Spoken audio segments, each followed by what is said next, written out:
Stormvloedkering moet vaker dicht door zeespiegelstijging. Als we niet in staat zijn om klimaatverandering te beperken, dan blijft het niet bij die 40 centimeter in de komende eeuwen. En dan krijgen we meer te verstouwen. En verder in deze Zeeland Nu. Amerikaanse investeerder biedt mogelijkheden. En broers komen huilend over de finish.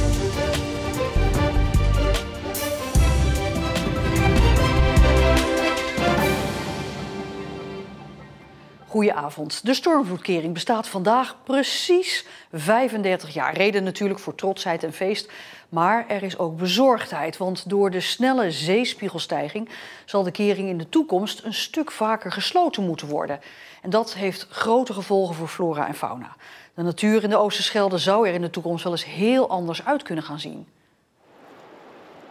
Tijdens de bouw van de Oosterscheldekering ging men ervan uit dat bij een zeespiegelstijging van maximaal 40 centimeter de kering zo'n 200 jaar het achterland zou beschermen. Maar door de snellere zeespiegelstijging moet deze berekening worden aangepast. Als we niet in staat zijn om klimaatverandering te beperken, het Parijsakkoord te halen, dan blijft het niet bij die 40 centimeter in de komende eeuwen. En dan krijgen we meer te verstouwen. En dan verandert eigenlijk de functionaliteit van zo'n kering, want dan gaat die vaker dicht. Het sluiten van de kering heeft meerdere consequenties. Dat betekent dat natuurlijk dan de dynamiek van de Oosterschelde dat verandert. Dus dat heeft gevolgen voor de natuur.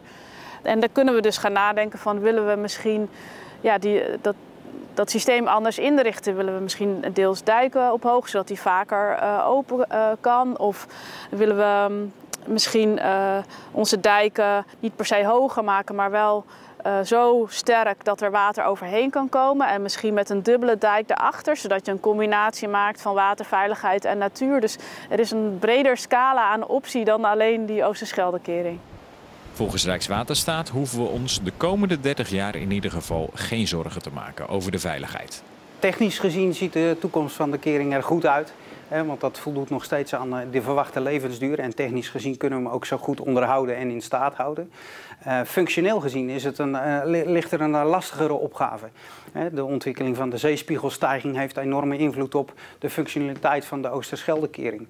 Dus we zullen zien dat in de toekomst de Oosterscheldekering vaker gesloten zal moeten worden. Ja, en ergens is er een optimum of een einde aan het aantal keren sluiten.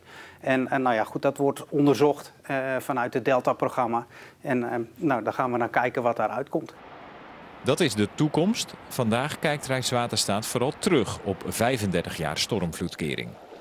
Met het neerlaten van deze laatste schuif stel ik de stormvloedkering in de Oosterschelde officieel in gebruik. Kijk, dan ga ik een beetje glimlachen, maar ik zie wel een hoop mooie evenementen met de Oosterschelding op de achtergrond of iets meer op de voorgrond. Dus de Tour en de Tour-etappe was zeker een hoogtepunt voor wat betreft publiciteit en zichtbaarheid van de Oosterscheldekering. Een groot feest wordt er vandaag overigens niet gevierd door Rijkswaterstaat. Dat gebeurt waarschijnlijk pas volgend jaar, als de Deltawerken in zijn geheel 25 jaar bestaan.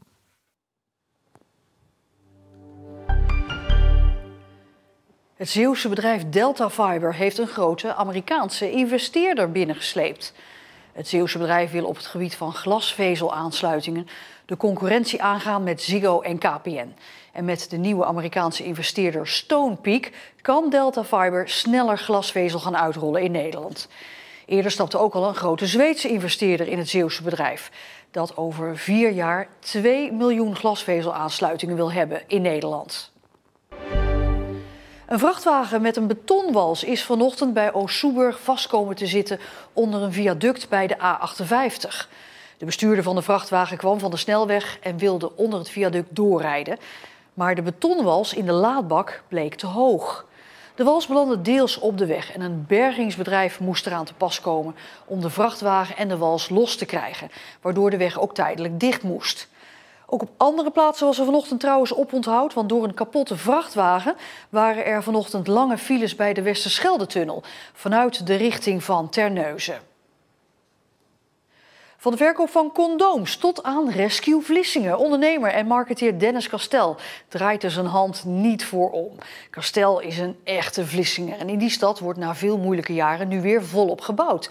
Castel ziet de toekomst van zijn stad dan ook zonnig in. We hebben een zware tijd gehad, maar we zijn vooruit aan het gaan. En geloof mij, ik ben ervan overtuigd dat over pak een beetje een jaar of 5... dan zijn wij gewoon straks het nieuwe Domburg van Zeeland. Dan wil je hier zijn. Als echte marketeer kan Dennis Castel zijn geliefde stad Vlissingen natuurlijk als de beste aanprijzen. Hij is dan ook voorzitter van de stichting die zich bezighoudt met de promotie van de stad. Maar dat is eigenlijk één van de vele dingen die hij doet. Ja, als werk niet werk voelt, dan kan je daar de hele dag mee bezig zijn wat mij betreft. Hij runt ook nog een online marketingbureau, is lid van een adviescommissie bij de provincie en hij bemoeit zich met de PR en communicatie van Rescue Vlissingen, het grootste hulpverlenersevenement van Nederland. Ja, dat borrelt natuurlijk alweer een tijdje en mede door corona denk ik dat het een nog mooiere editie gaat worden. Maar het is ook echt een club waar je energie van krijgt. Hij is dus een echte aanpakker en dat zat er al vroeg in. Het ondernemen begon in zijn tienerjaren op een zolderkamertje in Zoutelande. Ik denk dat iedereen het nogal weet. Die had ringtoons gekocht. Ik vond ze aan de prijs en toen dacht ik, nou kan dat niet anders. En toen ben ik gaan zoeken en toen konden we dat inderdaad voor half geld aanbieden. Want er zat een enorme marge op. Ja, zo ben ik een beetje begonnen. Het bedrijfje werd al snel doorverkocht en hij rolde vanzelf weer in de volgende onderneming. En die had alles te maken met condooms. Zeker in de tijd waarin ik toen nog jong was, was het een beetje beschaamd om te kopen. En toen dacht ik, hoe leuk zou het zijn als je dat anoniem kan kopen via je beltegoed. Een paar maanden later hadden we een soort winkeltje online waarin we condooms via sms verkochten. En zo kwam Dennis ooit op de Kama Sutra-beurs terecht. Maar dat is al lang geleden. Inmiddels zijn de pijlen gericht op Vlissingen en de vele ontwikkelingen die de stad doormaakt. Het is zo ontzettend leuk. Je krijgt veel waardering van enerzijds klanten, anderzijds je betrokken partners bij het platform of sponsoren bij Rescue. Je ziet wat we voor elkaar krijgen en laten we dat met elkaar doen. Maar je gaat niet terug de condoombusiness in? Nee, die sla ik over. Nee, dat is echt wel een ver verleden. En ik zou zeker adviseren aan een hele grote doelgroep, vooral blijven gebruiken. Maar ik ga lekker me bezighouden met alles wat met marketing te maken heeft.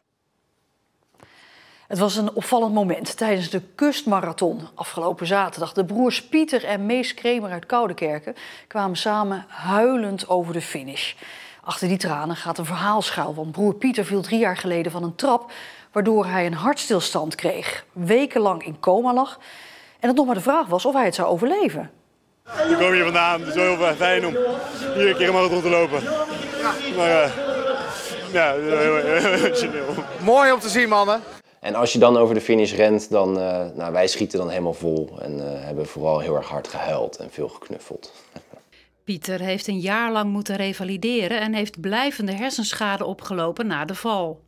En met z'n allen weten we wat er nog meer gespeeld heeft. En dat maakt het heel emotioneel. Ja. En we hebben nooit kunnen bevroeden dat hij daar enigszins van zou herstellen. Door het hersenletsel moet Pieter zijn toekomstbeeld bijstellen. Waar je gelukkig van wordt, dat is het enige wat telt.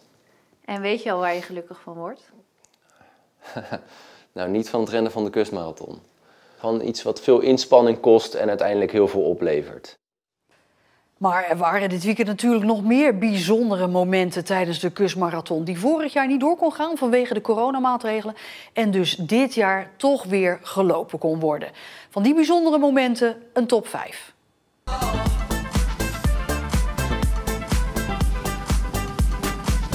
Ik ben echt helemaal choco. Ik had echt super zere benen op het laatst. Het viel toch nog wel tegen.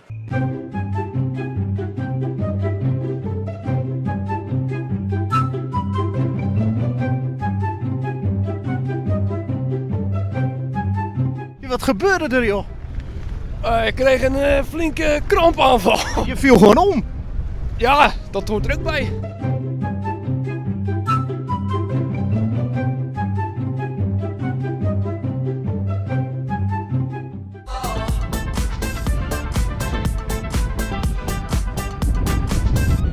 Ik zou het eigenlijk wel weten als ik mee zou lopen. Ik zou hier de hele dag blijven staan. Maar ja goed, eten is bij mij leven. Kijk, die hebben al wat te pakken om te drinken. Kom er eens even bij, heren. Waarom heb je dat verdiend? Van de vrouwen, omdat we hard gelopen hebben. Ja? We hebben ons best gedaan. Leuke frikandel. Is die lekker? Heerlijk. Gaat er denk ik wel in, hè? Dat is echt zo lekker. Wat is dat nou toch? Champagne? Champagne? Gewoon een klein biertje. Voor de laatste meters. Dat moet gevierd worden. En van wie heeft u die gekregen? Die hebben we heel de weg meegenomen. Meneer, de frikandelkroket zit er net in. Ja, de bouillon heb ik net opgegeten of gedronken. De kroket doe ik niet, want ik ga vanavond een frietje eten. Nee, maar kroket niet, dat vind ik niet nodig.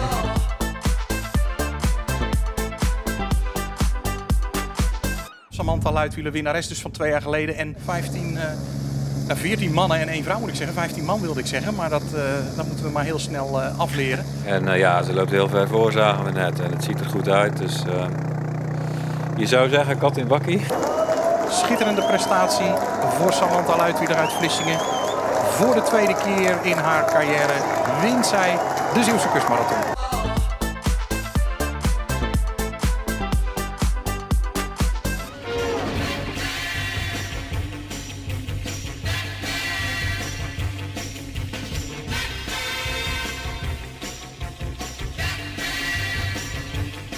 Was dit nou het meest praktische outfit om uit te kiezen? Natuurlijk niet, maar als het een bad day is, moet je er toch een vrolijke noot van maken.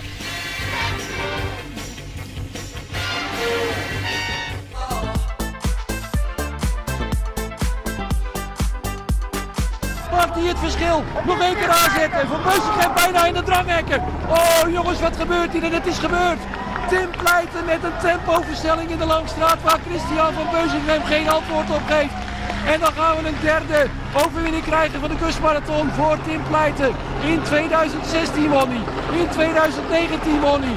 En nu op de boulevard in Zoutelanden maakt hij het verschil met Christian van Beusichem. Hij komt nu in het zicht van de finish, de mensen klappen hun handen stuk. En daar is de winnaar, Tim Pleiten uit Vlissingen. Uitstekend gedaan. Het werd toch nog best een zonnige dag op sommige plekken in Zeeland. De gemiddelde temperatuur lag rond de 15 graden. En de komende 2 dagen worden toch regenachtiger met toch een krachtige wind. Vanaf donderdag is het droger met meer zonnige perioden. En tot zover deze Zeeland Nu. Nog een hele fijne maandagavond en tot morgen.